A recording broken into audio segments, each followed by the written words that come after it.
Hey, this is Mike. Thank you so much for choosing this video.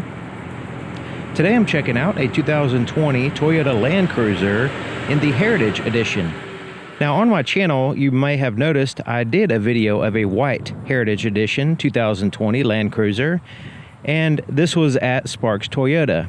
But now I'm going to tell you my experience with one, with driving it for some time.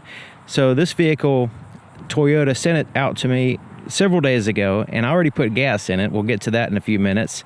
But I was able to drive it and experience the vehicle for more of an extended test drive, you know, have it overnight for several days. It's been almost a week now driving it, and I wanted to share just some of my more subjective opinion about it, but also just my experience that might be helpful before you invest in a vehicle like this. Now, my standards are going to be relatively high because of the price is a premium price for this type of vehicle, and it is a renowned, world-class vehicle. So I'm going to, evaluate it from that perspective. Now, I have a night video of this vehicle on my channel. If you want to check out the interior and exterior lighting of the vehicle, looks really nice, and it's a really good video. You should check that out. But since this is a black vehicle, this is the midnight black. It's different from the white vehicle I did on my channel.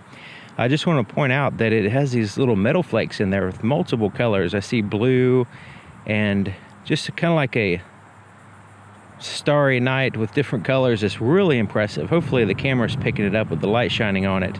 But it is a very impressive color. It just doesn't, it look kind of from a distance, it looks like a regular black, but just when you get close to it, very, very impressive color. So, as far as driving this vehicle and experiencing it, it does have headlight washers, which is pretty cool. I don't have any experience driving this thing off-road, but if you were to, splash in a big puddle or something like that, and a bunch of mud just got layered over the, fresh mud or fresh debris or whatever got layered over the headlights, the headlight washer gives it a high pressure spray, and you can rinse them off relatively fast. Now, when there's a button to turn it on, you do have to have the headlights on, otherwise it will not work. Also, it does have recovery hooks, 2 of them here in the front, so that'll be useful off-road. And it has a 360 camera system, so there's one of the cameras there. And I have it set to automatic, so as you slow down, I'll show you when we drive the vehicle. When you slow down, it'll automatically turn on when you get to a parking space or an intersection, stuff like that. The parking sensors are really handy. They don't really annoy you. They give you adequate information as far as you getting close to something. The visibility is fantastic. Now, the seat is kind of higher up than most vehicles, so when you're sitting in the driver's seat, it feels a little bit too high. Like when you get in, it feels like you kind of like, I got it in the lowest position, and it still feels like the steering wheel and stuff is kind of like my chest is above the steering wheel and everything. So it's kind of interesting as far as the height, but that gives you a really, really good visibility. Now, in the back, if you don't have that center seat folded down, that headrest is going to be right in the way when you look in the rearview mirror, and you won't be able to see very good out the back.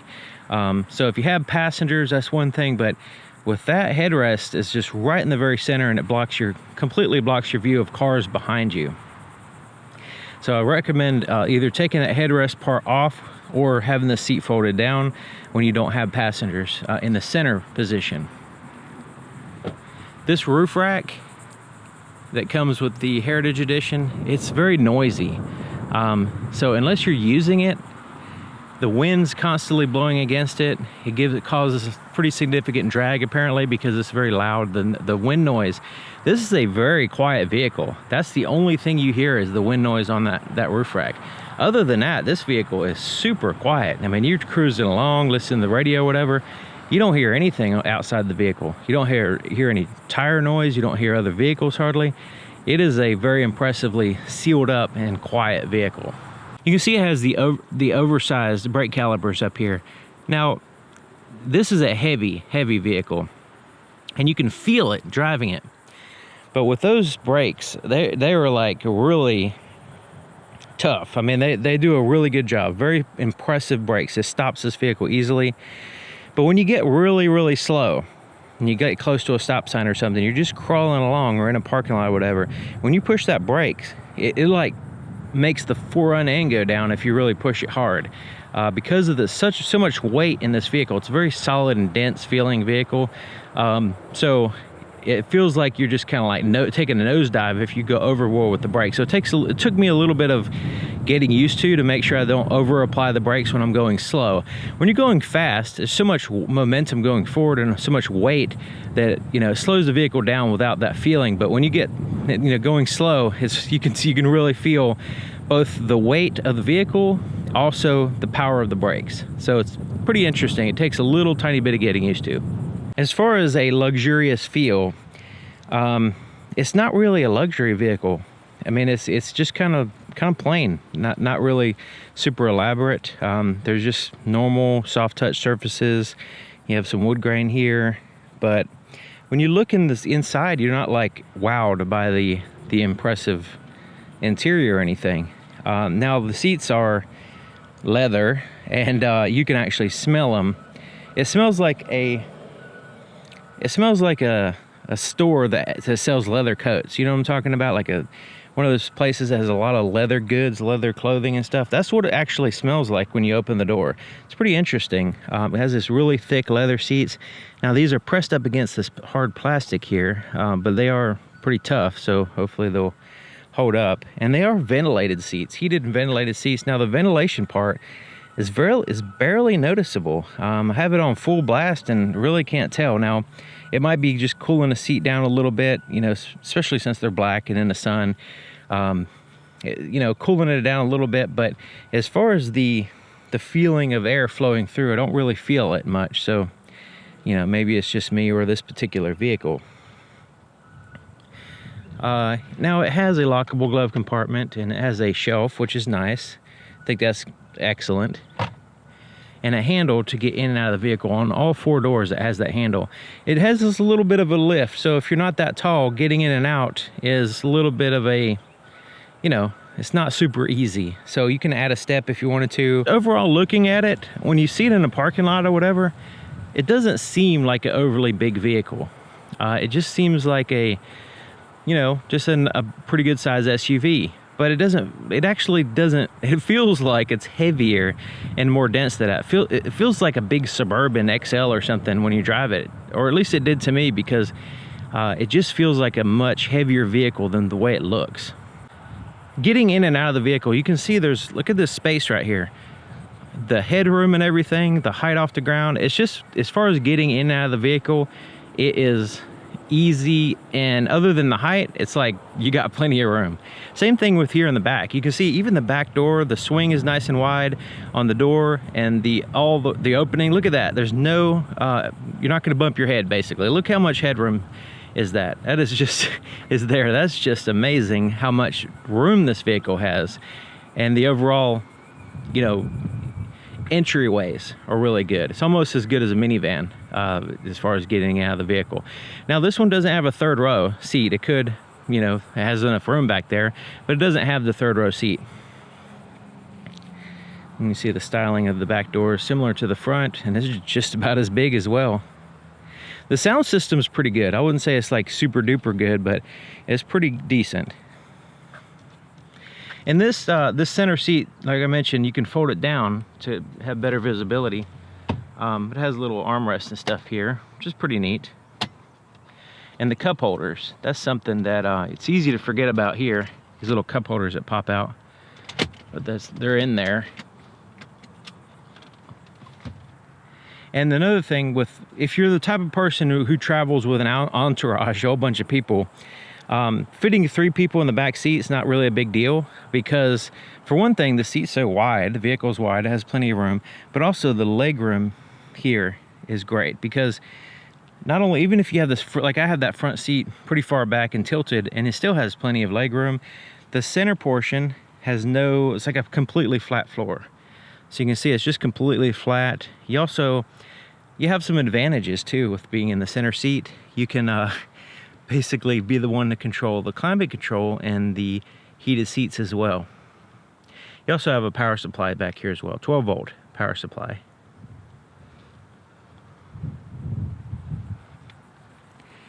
There's some lighting back here. And like I mentioned, there is a night video on my channel if you want to check it out. Now the seats, you can fold them down like so. You can have them folded down, or you can flip them up, and they're kind of spring-loaded, so they really want to go up. And so this is to add to your cargo space, but also this is also to access the cargo area. So, and also if it, you know, the other ones that have the third row seat, this is where you access the third row seat. But see, the cargo area is so huge, since it doesn't have a back seat, that you need to access it this way, because if you try to access it from the back, you're not going to be able to even reach that shade right there. It's really really big. So so being able to flip the seat up to access the cargo area is essential. Otherwise, your self-esteem is going to rest in peace when you try to reach all the way to the back of the cargo area. So having the fuel door right here on the passenger side, a little bit inconvenient. I prefer it to be on the driver's side. Another thing is it doesn't lock and unlock with the vehicle. It actually has a pull switch, mechanical pull switch that you have to release it.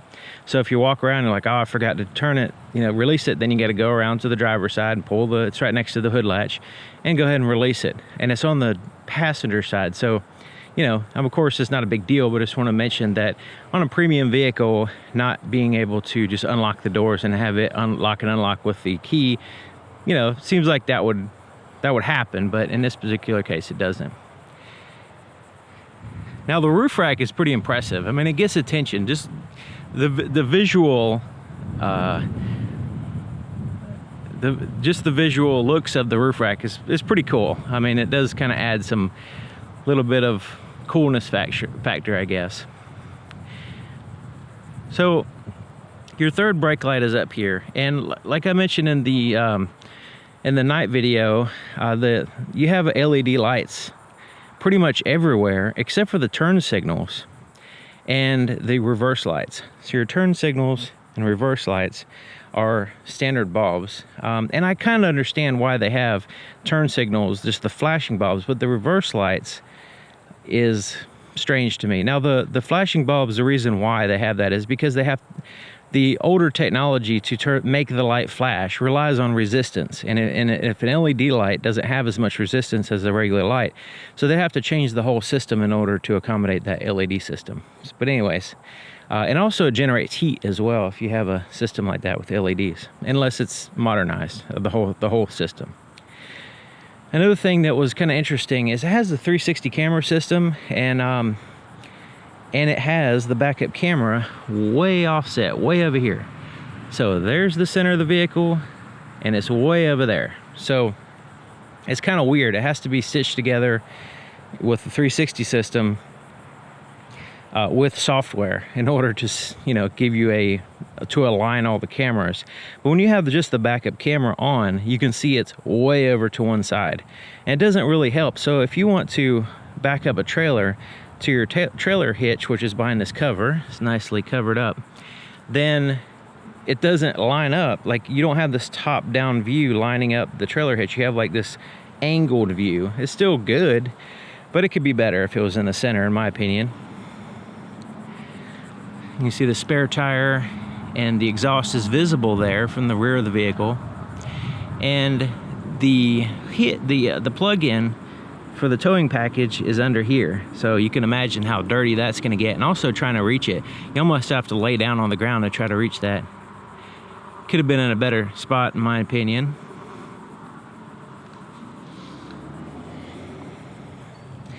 Okay, so let's go ahead and lift this up. It does have the power lift gate. You push it, you have to be patient because it takes a minute for it to go up. It takes a second just for it to start to go up, actually. And you can see these speakers under here. Okay, this is awesome. There's two speakers, one on each side, and when you sit on this tailgate, the sound is awesome. It's really cool tailgating on this vehicle. And this is electronic, so you just release it and it has a soft landing, and apparently a creak when it lowers. But it's a very sturdy tailgate type of thing, and you can sit on it, listen to music. Really cool. It's really cool. And I like, another thing I like about it, it has the secret compartments. Quite a different place, a lot of different places here. So you have this one here, and this is actually removable, so you can take this right on out if you want to and access your stuff easier. But so yeah, there's one of the secret compartments. It's not secret, but it's a compartment. Then you have a little toolkit in here. It's pretty neat, and I show all that in my main video. Also, there's a little storage, a little secret storage space right in here.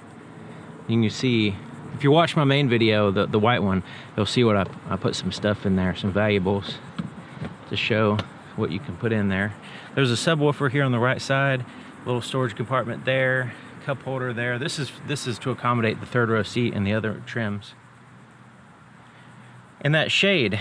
So with the tailgate down, and I reach over here to the shade, like as far as I can go, I can't reach it. So let's lift up this tailgate now. Barely. All right. So trying to, you gotta really suck it in trying to reach that thing. So, all right. So there's a shade, and then you can reach it, but it's way back there. So, because I noticed it has these cargo tie downs here and here. And I noticed it didn't have one back there. It just had it right there. And I was wondering, it's like, why didn't they have it? It's kind of like half of the cargo area you can tie down. The rest of it's kind of open, but you can't even reach it. It feels way over there. You'd have to crawl in there in order to do it. But it does have some tie downs there, so which is nice. And there's nothing under here. It's just carpet.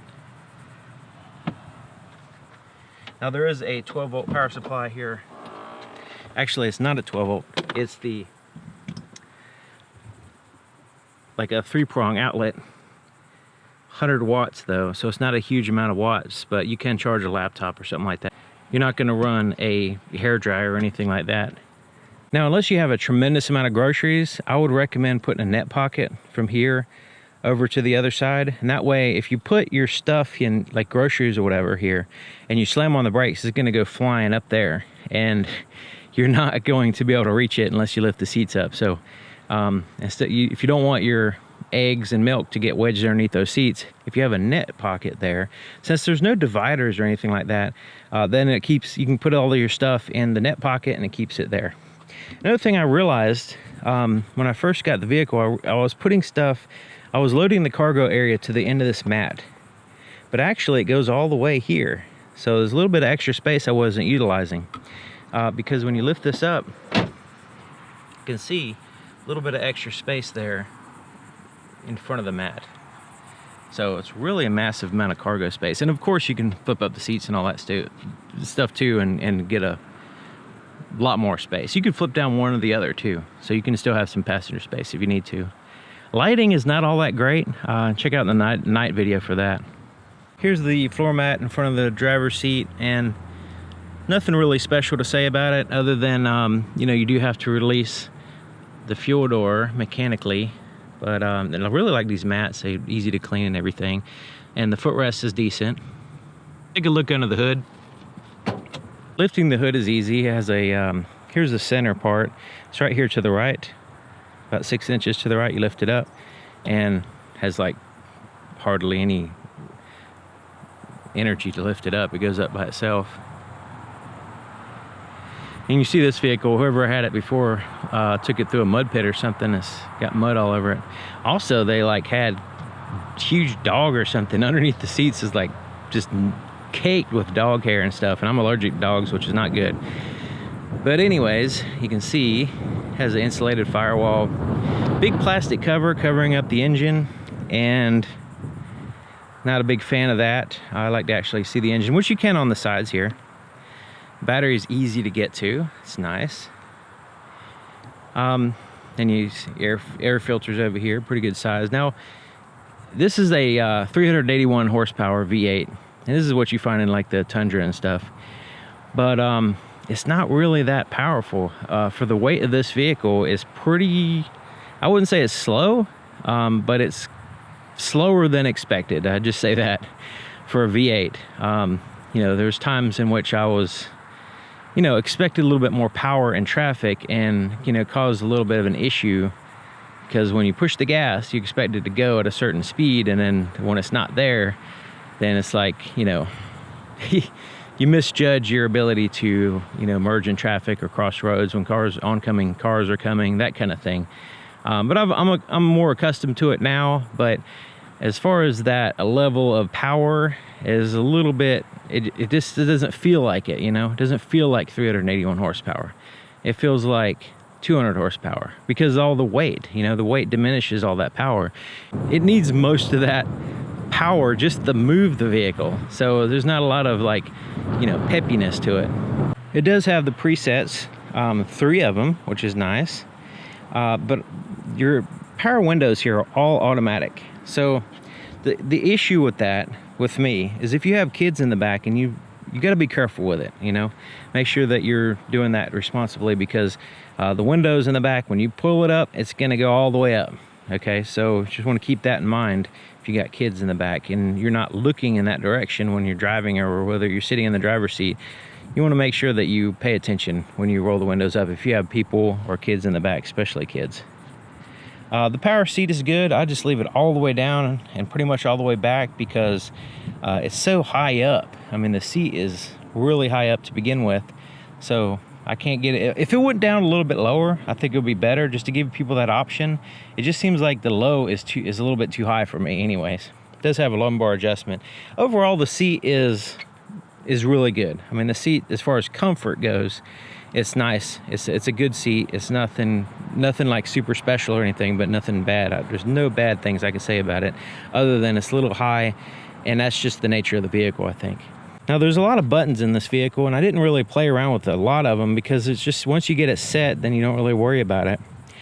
The automatic headlight control is like 90% there, but that 10% will get you in trouble, because the headlights in this vehicle are super bright, and if you're driving around and the headlights flash other cars and blinds them at nighttime, you're talking about a road rage incident there. So I would definitely keep your hand ready to dim those lights if you're driving around with the automatic headlight control there, because this vehicle was flashing headlights.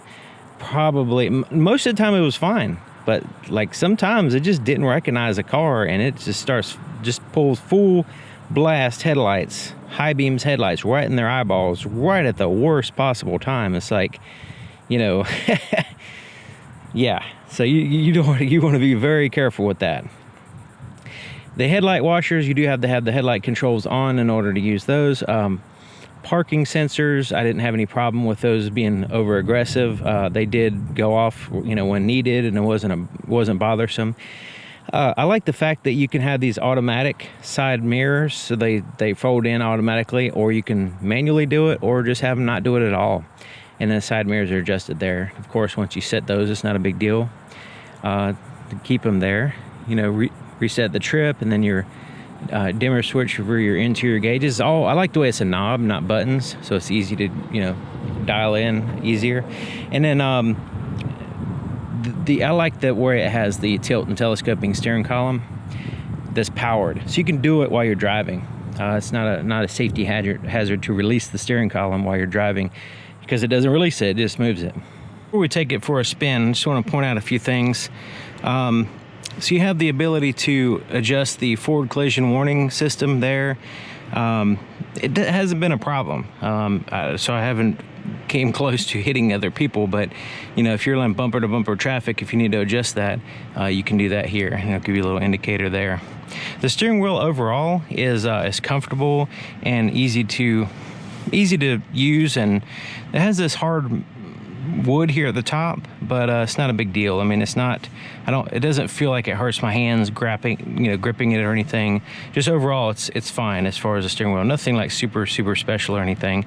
The cruise control is not eliminated, but once you get used to it, this little stalk down here, at nighttime you get used to it and you can use it. It's not a big deal that it's not illuminated, but I'm kind of surprised it's not. Everything else is illuminated for the most part as far as buttons go, except for one major thing, and I pointed this out in the in the night video. But if you want to turn on the interior lights, the button to turn on the interior lights is not illuminated, so trying to find that in the dark is not fun. It has a nice gauge cluster here, nothing too high-tech or anything, but it looks nice and it's pretty much functional. Now, it does have a digital speedometer, but the digital speedometer goes away a lot. Every time there's a message like, hey, the cruise control is ready, that kind of thing, it takes away the digital speedometer. So briefly, you have to wait for the messages to go away before you can see the digital speedometer again. So you're having to switch back and forth from the digital speedometer to the regular one, and this is like 20, 40, 60, 80, 100. It's not very precise as far as the speedometer goes. So that's kind of a little bit of some tidbit of information there. The buttons on the steering wheel are fine. I mean, you have the volume. Changing through the radio stations or the tracks, you can do that here. It has up and down for some reason. It's kind of weird because you think of forward and back, but up and down is fine. Then you can change your audio source and voice recognition. I haven't really played around with the voice recognition. It doesn't seem like it's I don't know, it's all right. I don't really use it. And then you can answer and hang up here. And then over here, these buttons correspond with the screen between the gauges. You can get some more information by cycling through. And I go through all this stuff in the main video, the previous video I did. And the adaptive cruise control is good. You can set the distance between you and the vehicle in front of you, and it is a good far distance, so I feel comfortable with that. I turned off the lane departure warning because it's kind of too sensitive. It kind of, every time I get close to the line, it's constantly beeping, so I just turn that off. It doesn't, I don't feel any tugging on the steering wheel. It doesn't really do anything other than beep, so I just turn that off. Windshield wiper controls and turn signal and headlight switch is all, it's all standardized and functional. Like I said, there's not a lot that this vehicle has other than its four-wheel drive capability and its, legendary reliability that's really stands out as being, special as far as the vehicle. I like the way the screen is in a high position, and you're probably getting some flickering on this camera. But I've gone through this camera, this whole screen system before, in detail in my main video. But as far as it being in a high position, it's good. You can see it good. I can transition from the road to the screen good. The clock is in a fixed location. It's taken me a little while to remember that it's down here, not on the screen somewhere. And it has some, useful information. Now, some of the climate controls, like the fan speed, has to be controlled on the screen. So I do have to push the climate control button and then go on here to adjust that. It'd be nice if there was like a knob or something, some kind of redundant button down here so I don't have to go into the screen to change this fan speed. Normally I keep it on automatic though, but when I'm filming I do have to adjust it down a little bit, or certain times in which I want to adjust that fan speed, then I have to go in there. And also same thing, like when you push this button, unless you have the screen up, you don't know where the air is blowing. You have to have the screen up in order, you just push the button, it doesn't show you in these other areas. So that's something to consider. Regular power, tune through the stations, this is all good. It does have a little door, a little secret compartment door here. Let me see if I can get it. Okay, that has the little SD card for your map system. So that's not anything you'd use for music or anything. And it does have a CD player, so that's keeping the 90s alive there. You can eject it, play and pause. And it has a wireless charger, so my cell phone is in the case. When it's in the case, it doesn't really charge. I have to take it out of the case and put it in here. And when you put it in there, it's hard to tell if it's charging or not because you can't see the screen. So you just kind of put it in there and hope for the best. Also, it's not illuminated in there, so you can't really see anything. And there is a 12-volt power supply in there, but you wouldn't know it, especially at nighttime because you can't see in there. Cooled seats, you can barely feel them even when they're on high, but it does have them. Same thing with heated seats, it does have them. I don't have any experience with those because it's hot already. And then you have, it's an automatic function as well. So you can turn on the automatically, turn them on or off, depending on the temperature, which is nice. Heated steering wheel, and then you have a USB and auxiliary inputs. It does have Apple CarPlay, Android Auto capabilities, so you have to plug in your device in order to accomplish that. And so you notice if you put your cell phone here, and you plug it in here, you're gonna have to figure out a way to, you know, have wires, the wire to, you know, get out of the way. But I didn't use that, so that's, I don't really have much experience with it. So the camera system's great. When I put it in reverse, it shows the backup camera. There's different views, so you can have the top-down view, the back view, or just a regular back view, like so. And so I like the automatic function on the camera system. So there's a button right here, kind of hidden, and when you turn that on, like you can have that on when the vehicle's not in reverse. So we can put that on, and then we can have this automatic button here, and then that way when you slow down, it'll give you this view, which is nice. Like that feature, and it's not exclusive to the Land Cruiser, it's other vehicles as well. It's a Toyota thing. It's nice though. So the shifter's, you know, pretty standardized as far as Toyota. It's kind of like follows a path, and it does have the ability to change through the gears and all that stuff, or limit your high gear. And then you have your four-wheel drive controls. Now, like I mentioned, I didn't do any four-wheel drive, you know, at all on this vehicle. So it does have four-wheel drive low. You have the ability, it has a turning assist as well. So actually, as you're turning the steering wheel, it'll accelerate one wheel over the other. So that way it'll brake actually one wheel on the side that you're turning. So that way it kind of gives you a better turning radius, especially on loose gravel.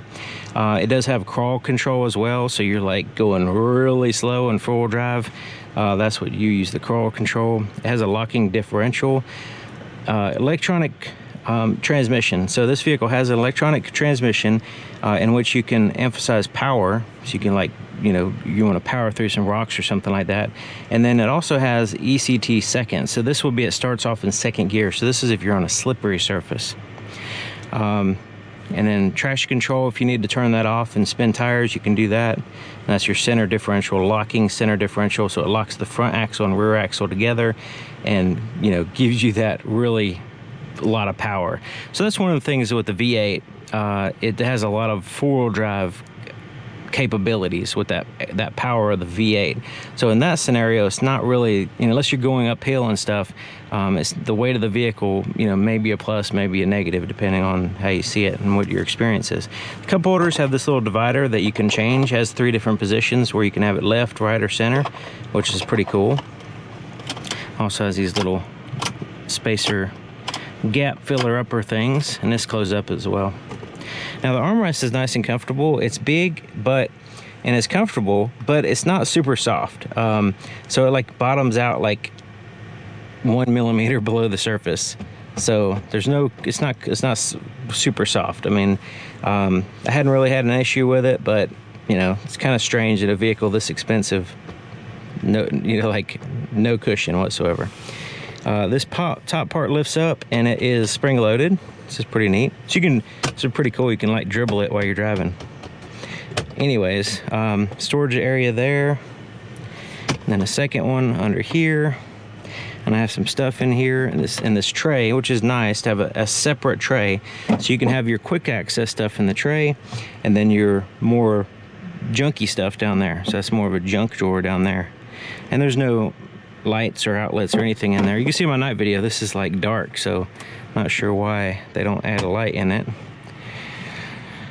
Has an auto dim rearview mirror, place to put your shades up here, a little tiny place, so you have to have small glasses apparently.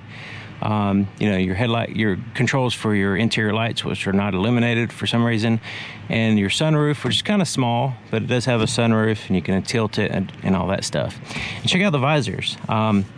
It kind of has like a plush material here, and on the headliner, the visor has a standard bulbs, no LED, and a mirror. They do extend out, and check it out. It has a little place to put something there. But you also have a second one. This is kind of like a vinyl covered one that flips down here. So you have double coverage. You can shift this one over here. You can have this one here. So that's pretty neat. I like that. Especially in the wintertime where the sun is lower in the sky more. It's pretty handy having something like that.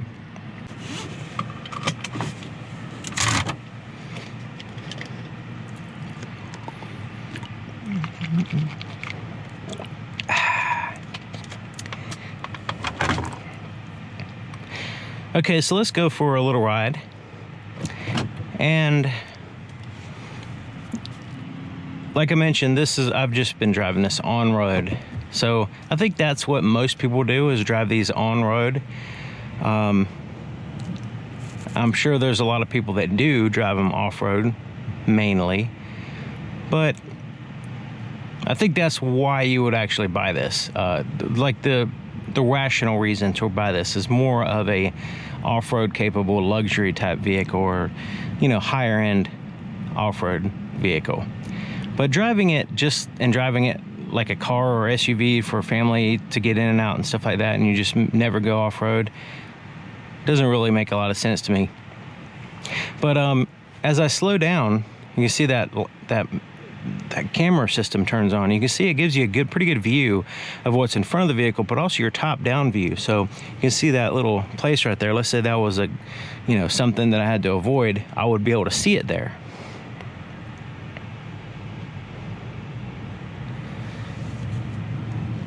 And it stays on until I get to, like, 7 or 8 miles per hour, which is nice. So it doesn't stay on the whole time you're driving, so you don't pay too much attention to it when you're going forward too fast.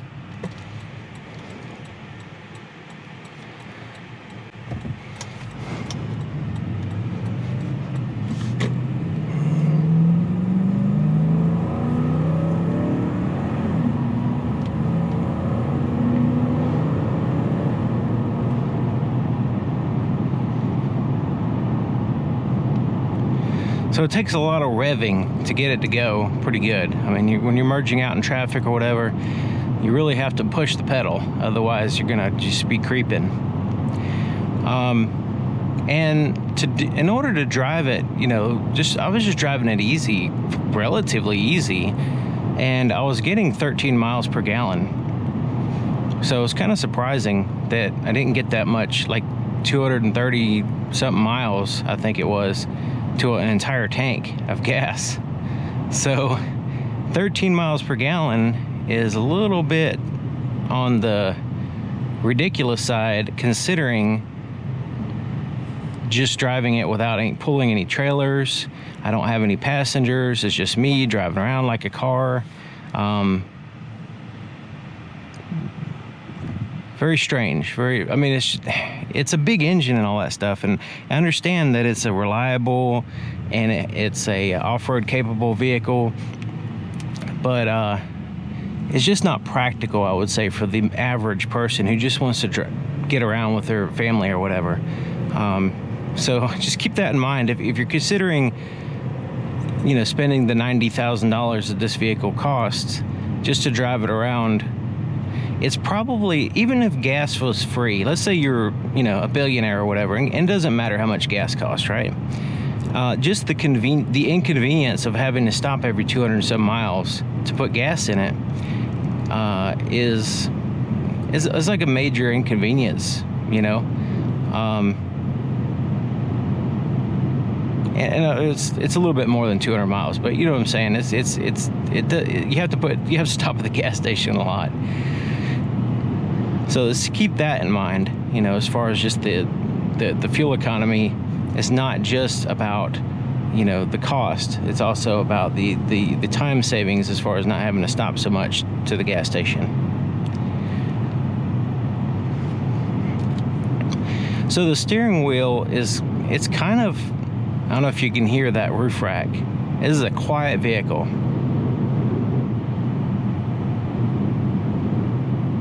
But that roof rack is loud, so just keep that in mind if you might want to take that off, or not get it to begin with, unless you really need it. So the steering is not easy, so it does require a pretty good amount of pressure. It's not like a real smooth, easy steering wheel to turn, but also the weight of the vehicle tends to make you have to pay attention to the steering wheel constantly. You have to tug constantly. It's not like a vehicle that likes to stay in its lane easy. You do have to really pay attention, and you're constantly putting pressure on the steering wheel. You're not like chillax driving so much, unless you're driving straight like this. You can drive kind of chill or whatever, but But any kind of curves or going through city or whatever, you really have to, you're really tugging on the steering wheel. Like just little turns like this. I mean, you put a pretty good amount of effort turning the steering wheel. Compared to, I mean, it's not like a big deal, but compared to a lot of vehicles where it's really easy to turn the steering wheel, especially a luxury focus type vehicle. So something that I noticed that was interesting.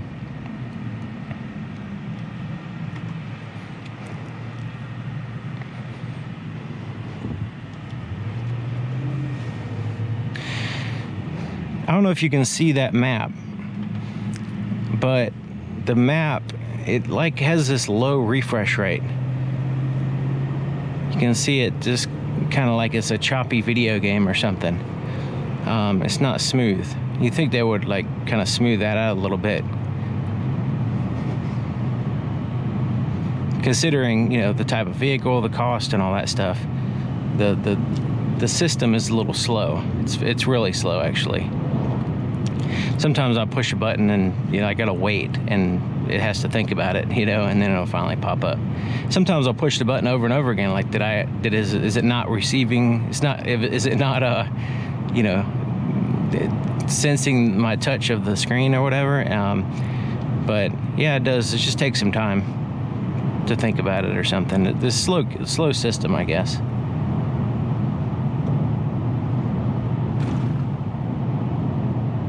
It handles rough roads and bumps and stuff really good. I mean, it has a little bit of a bounce to it, but nothing compared to some other vehicles. This is pretty good. As far as the weight, the suspension is pretty dang good. The weight of the vehicle, and considering everything, it is, the suspension is fine.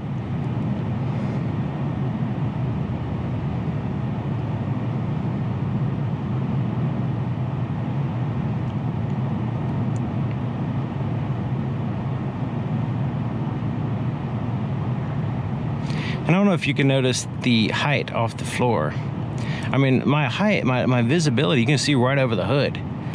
So as far as the seat being up, it's a benefit. As far as, it kind of reminds me of the Land Rover. It had a high seat like this and kind of high up visibility.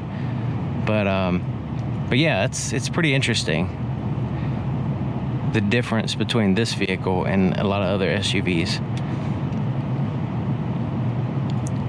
And I'm assuming this seating position is intentional, because if you're off-roading, especially, you want to be able to see, you know, the edges, the corners of your vehicle. I mean, it does have the camera system, but still, being able to see that, you know, rocks or something that's getting close to your vehicle, you want to be able to see as much visibility as possible anyway. And I mentioned the braking system. It is really, really good. But you do have to get used to it when you're driving slow and you hit the brakes. It will kind of, we'll go ahead and turn right here. So as I come up to this, if I go too hard, I'll take a nosedive there, you know? It like really is a powerful braking system, but it will, you know, you will be able to move your cargo from the back of the cargo area to the front of the cargo area if you want to, by slapping on the brakes. So let's do that again right here. You can see the whole thing will rock like a boat if you push the brake too hard. And it's easy to push the brake too hard because it's a very powerful braking system. And the suspension travel too, and the weight of the vehicle kind of emphasizes that. I mean, a lot of vehicles, you know, if you mash the brakes, it's going to give a nosedive, but this one, kind of the weight of the vehicle kind of, you know, amplifies that effect.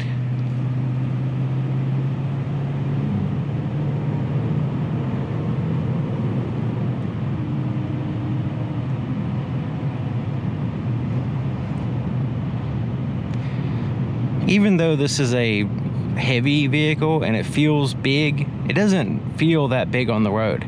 Like, you don't feel like you're gonna, you know, sideswipe somebody because it's a big barge coming through. It feels like a it feels, you know, kind of normal, you know, like it feels like, as far as the size go, the weight is a different story. The size though is kind of normal. It's just the weight makes you feel like you're in a much bigger vehicle. It's like it's more dense or something.